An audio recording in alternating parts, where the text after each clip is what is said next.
नमस्कार मित्रों, जय माता दी, राधे राधे, जय श्री राम। आज हम इस वीडियो में बात करेंगे बालिकाओं के नामों के पहले क्या लगाया जाता है या लड़कियों के नामों के पहले क्या लगाया जाता है। यदि आपको जानकारी अच्छी लगे तो वीडियो को लाइक जरूर करिएगा। चैनल को अभी तक सब्सक्राइब नहीं किया है तो कृपया सब्सक्राइब कर लीजिए। आप देखते हैं हम अपने दैनिक जीवन में कई सम्मानसूचक शब्दों का प्रयोग देखते व सुनते व लिखते हैं, जैसे कुमार, कुमारी, श्री, श्रीमान, श्रीमती, सुश्री। इनमें से हमें किस सम्मानसूचक शब्दों का प्रयोग बालिकाओं या लड़कियों के नामों के साथ करना चाहिए?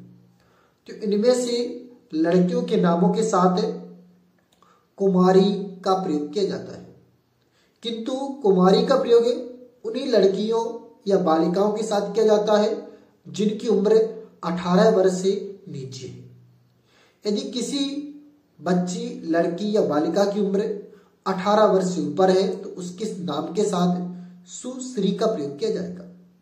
जैसे कोई बच्ची है जिसकी उम्र 8 साल है तो उसके नाम के साथ हम कुमारी लगाएंगे, जैसे कुमारी श्री विश्वकर्मा।